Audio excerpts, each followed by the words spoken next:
Ce samedi 17 janvier 2026, l'Alliance Fleuve Congo, mouvement du 23 mars, AFC 123, réaffirme une fois de plus son attachement constant et rigoureux au respect de ses engagements ainsi qu'aux accords dûment signés.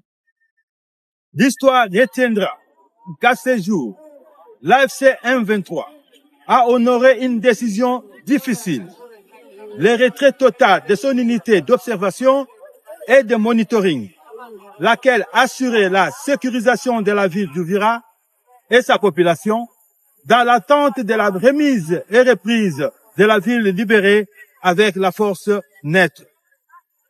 Il convient de rappeler que la ville d'Uvira constituait l'ancien bastion de forces coalisées du régime de Kinshasa, notamment les FARDC, les FDLR, les Maïmaï Wazalendo, les mercenaires étrangers, la force de défense nationale du Burundi.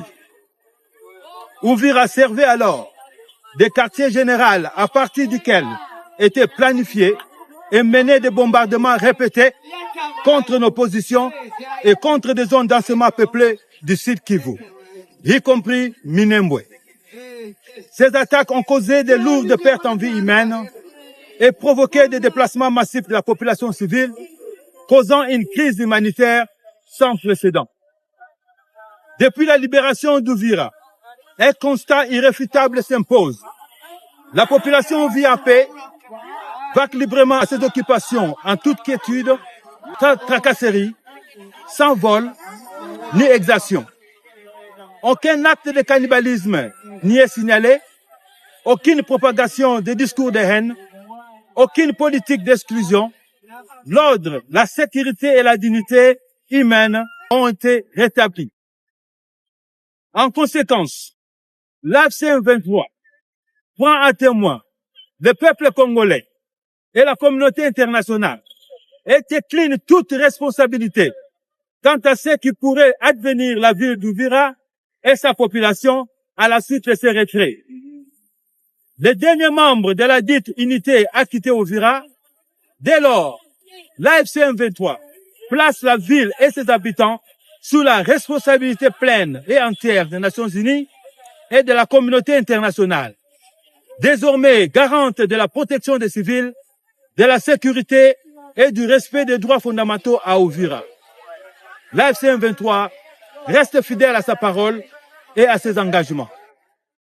Merci. Je vous fais le serment de ne jamais trahir le Congo. Notre population fait qu'aujourd'hui, plus que jamais, nous devons garder l'unité entre nous. Les gens ne comprendront pas aujourd'hui ce que je suis en train de dire, mais dans quelques années, ils comprendront. La chance que nous avons aujourd'hui, c'est d'avoir ce président, Félix Tshisekedi. Pourquoi? Parce qu'il est celui qui s'est levé contre le Rwanda, contre Paul Kagame. Ce que vous devez savoir, faire la paix, ce n'est pas une faiblesse. Non, jamais aucun Congolais digne de ces noms laissera M. Kagame arriver au bout, de sa vision. Même si les dominants l'aident, nous sommes 120 millions aujourd'hui. Je voudrais, pour conclure, adresser cette prière à toute la nation congolaise. Les ténèbres ne régneront pas toujours.